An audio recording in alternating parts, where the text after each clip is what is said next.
Welcome to Passport for Wellness. Today's excursion will start in 1 minute. Enjoy the sights and sounds of today's Passport for Wellness destination.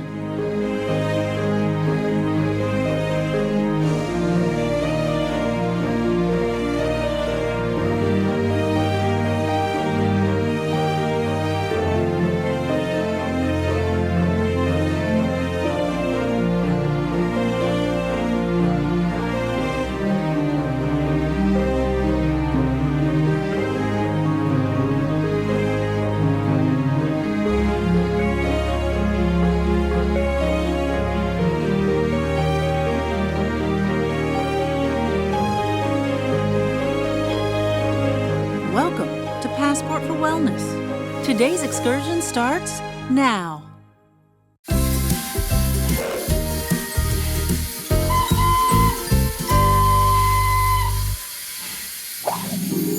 Well, hello there. Looks like you're ready to do some traveling today. I'm your conductor, Hank, and I am just thrilled that you'll be traveling with us today.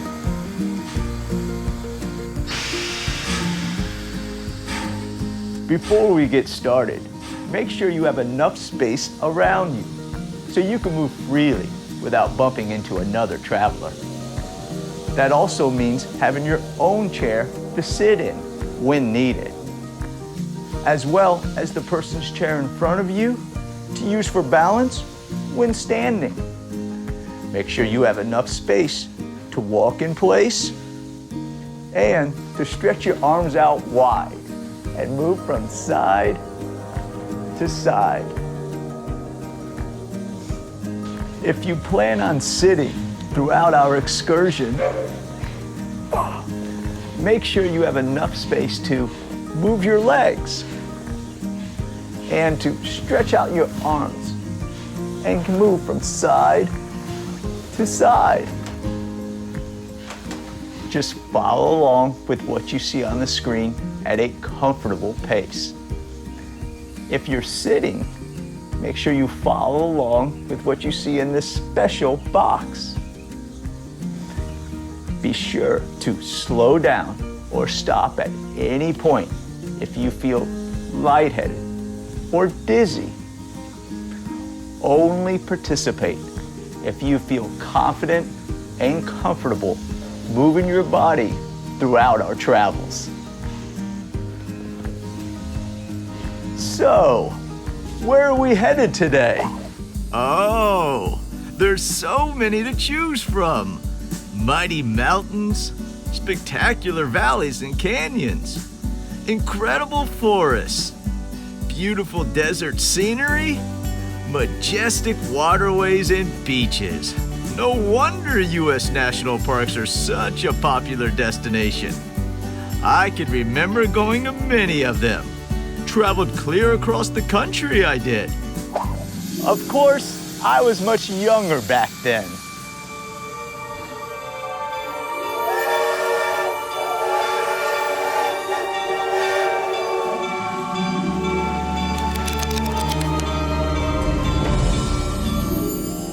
Thanks for joining me today.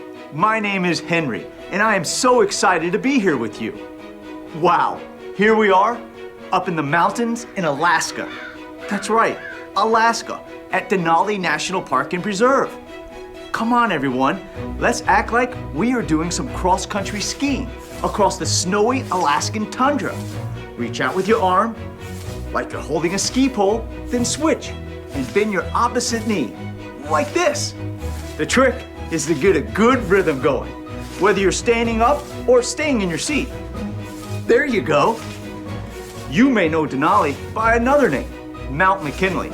It's the same mountain, but it's called by its native name, Denali, which means the high one. And it sure is. In fact, it's the highest mountain in North America, full of glaciers and glacial valleys. Good job.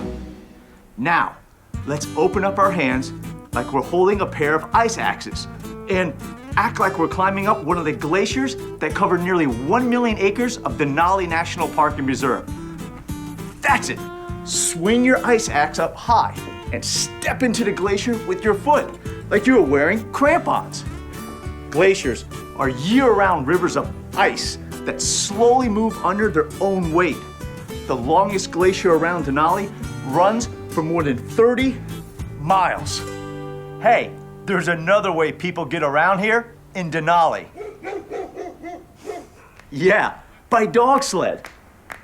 Okay, hold on to the back of your chair like it's the handlebar of a dog sled. Now let's push off and help those huskies pull us down the mountain.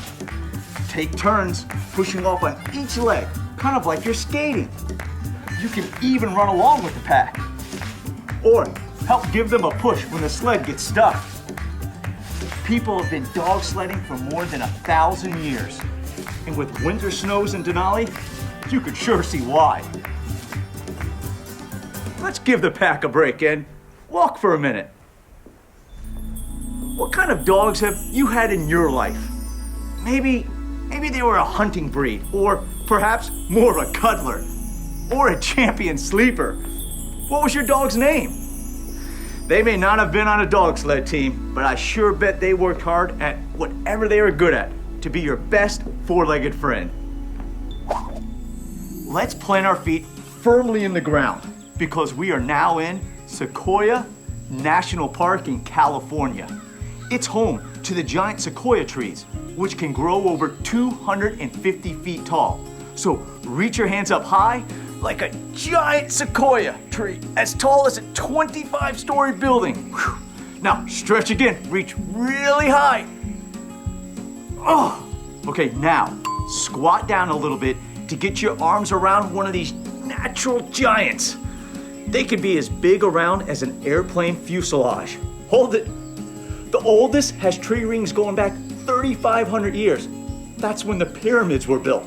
In fact, 5 of the 10 tallest trees in the world are in Sequoia National Park. Excellent. Now, to get up into the canopy of trees, nearly 300 feet tall, botanists often use ropes and pulleys to raise observation baskets up into the trees.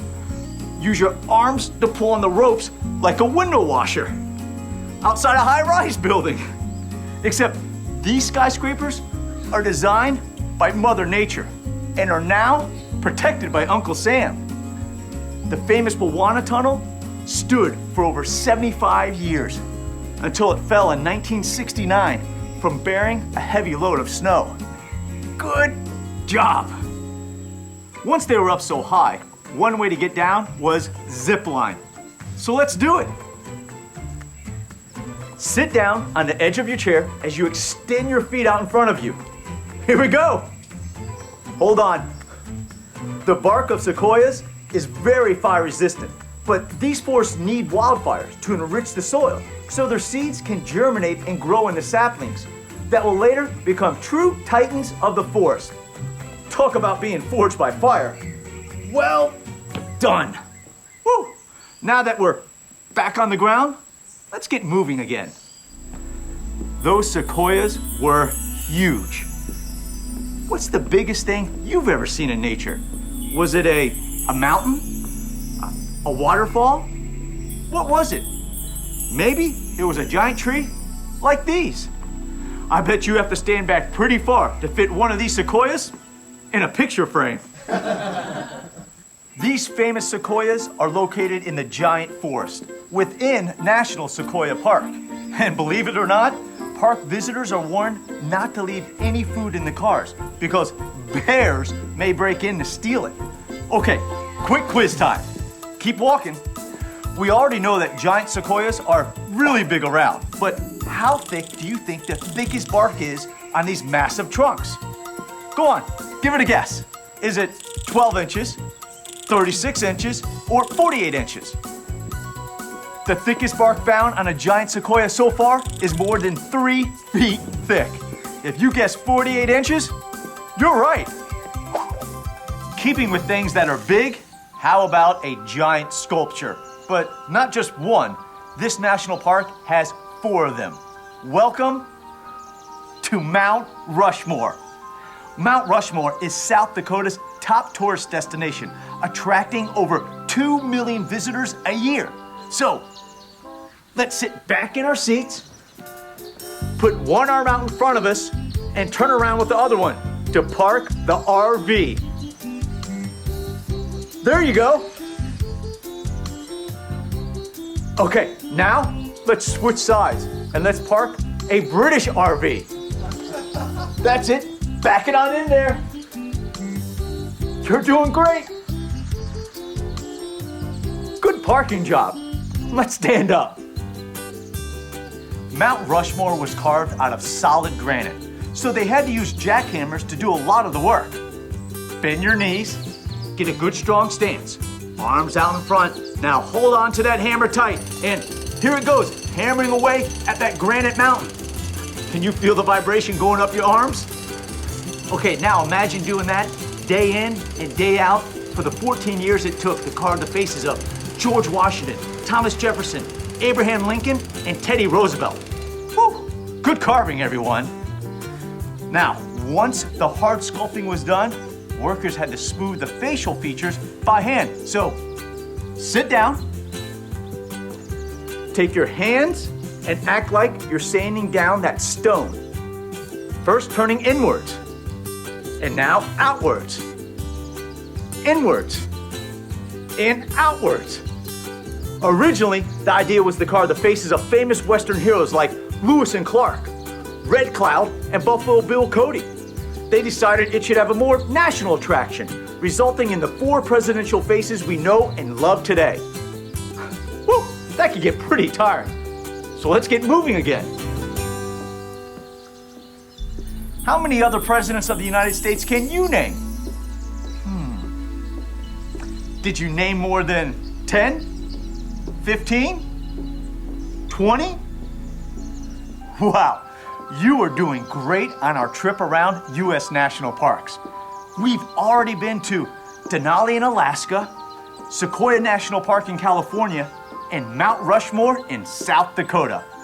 There's plenty more national parks to see. Now is a good time to preserve some energy for the second half of our travels today. Grab a drink of water if you need to, or plan to have one after we've finished. We'll be back to continue our journey soon. Oh, and see if you know the answers to these fun facts about our national parks.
We are exploring famous U.S. national parks.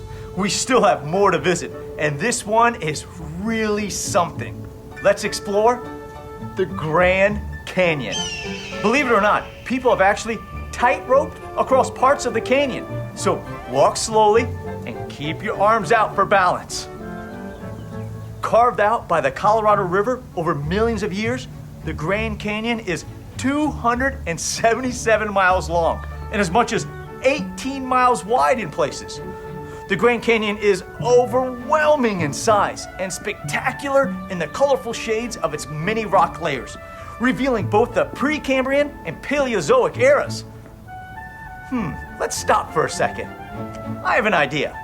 One of the best ways to experience the Grand Canyon is down inside the Colorado River. So let's get seated and act like we're kayaking through the canyon. Use both arms to paddle as we see what the Grand Canyon looks like from deep down inside. It's no wonder that Native Americans have long considered the Grand Canyon a holy site. Just one look and you can see why President Teddy Roosevelt first protected it in 1906. Okay, let's stand up and go back in history. The Grand Canyon has exposed nearly 2 billion years of geologic history along its layered walls. So let's go back in time, standing up with our arms level to our chin. That's today. Now slowly descend back in time, past the first pyramids, past woolly mammoths, past the dinosaurs. Now let's slowly move forward in time. The first vertebrates, the first reptiles, the first mammals, and finally, the earliest human ancestors, 2 million years ago. Wow, time sure flies at the Grand Canyon. Okay, let's start walking again. Wow, going back in history sure makes you think about how much things have changed. What's the earliest thing you can remember? What about that memory has helped you keep it all this time? Isn't it nice to enjoy those special memories again? You bet it is. Speaking of special memories, for many people, it's the first time they visited Yellowstone, the very first U.S. national park. Time for some mountain biking. Have a seat and start pedaling with me as we ride through Yellowstone National Park. Yellowstone is nearly 3,500 square miles of lakes, canyons, rivers, and mountain ranges. Its 10,000 geothermal features are the result of Yellowstone being located on top of the caldera of North America's largest supervolcano. Whew, that's enough biking. Let's stand up. Of course, one of the greatest features of Yellowstone National Park are its geysers. Over 1,000 of them, with the most famous being Old Faithful. Crouch down, because every 90 minutes or so, Old Faithful erupts a towering stream of steam and superheated water. Back down, then it goes dormant as the pressure builds and the magma below heats up the groundwater until it erupts again 90 minutes later. Back down. Old Faithful shoots anywhere from 4,000 to 8,000 gallons of water nearly 150 feet up into the air. Great geysers, everyone. Wow. Let's take a moment to soak in some of this outdoor goodness. Take a deep breath in and blow it all out. And again. And exhale. One more time. Breathe in. And let it all out. Okay, let's get walking again. It takes an act of Congress to establish a national park and must be signed by the president in order to become law. So, since Yellowstone was the first national park, who was the president that signed it into law? Was it Grant, McKinley, or Roosevelt? It was signed into law by President Ulysses S. Grant. Starting in Georgia and traveling for over 2,000 miles is the Appalachian National Scenic Trail, or AT, as it's called by hikers like us. Let's get hiking. The Appalachian Trail moves through the eastern United States, ending at Mount Katahdin in Maine. The Appalachian Trail starts at Springer Mountain in Georgia, where hikers have to cross streams like this. Get up on your tiptoes and balance with your arms, or hold on to your chair if you need to. Now carefully hop from one stepping stone to the next, just like that. There's a brass plaque at the top of Springer Mountain that indicates the starting point for hikers headed north along the Appalachian Trail. Keep your arms out for balance to get to the other side. Woo, great job. There are lots of great places to see along the AT, including Anthony's Nose in New York, where the trail crosses the Hudson. We need to take big, giant steps here. There you go. This bend in the Hudson River is supposedly named after a pre-Revolutionary War sea captain who is said to have a huge honker. Keep those knees up. Seriously, like on par with Jimmy Durante. Speaking of which, let's take a couple deep inhales through our noses. and exhale. Okay, back to those giant steps across the Hudson and onward north along the Appalachian Trail. Great job. The AT goes through the highest peak in the northeastern United States, Mount Washington. Now, start making some tight arm circles. Mount Washington is well known for the insane wind speeds. The Weather Observatory at the top has recorded wind speeds of over 230 miles per hour. Okay, bigger arm circles.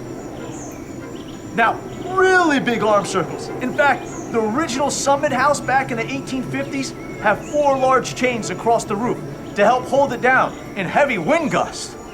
Whew. Okay, there's no super crazy wind speeds here, so let's just walk and enjoy our journey along the Appalachian Trail.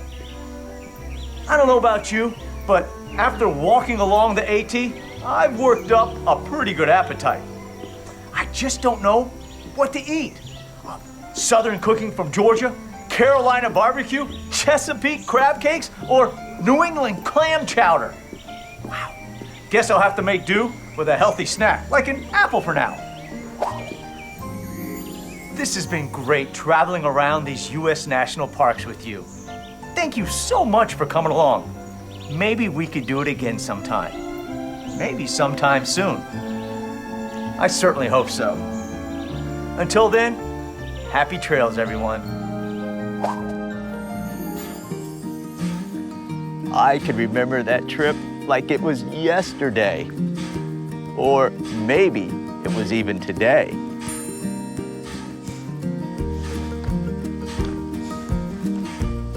When I'm traveling, I like to stretch the muscles that I've used once our journey is done.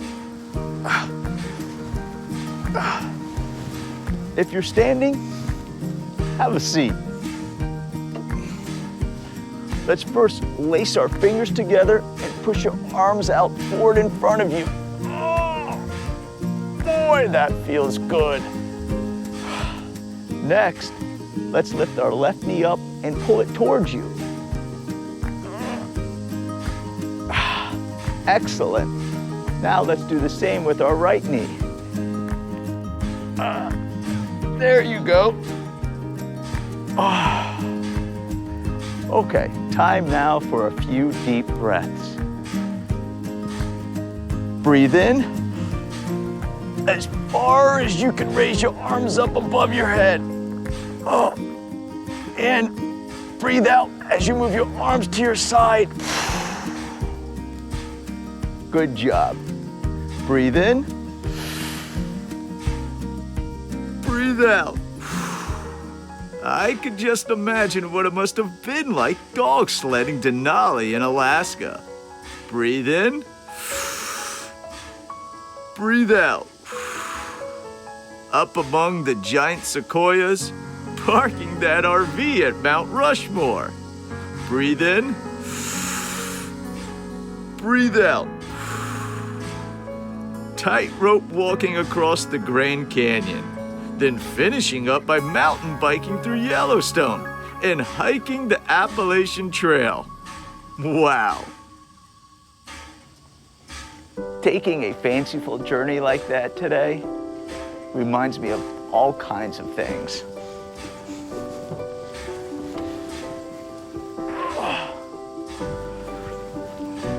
What did you remember from today's journey? It's always good to remember things like that. Until next time, make it a memorable day.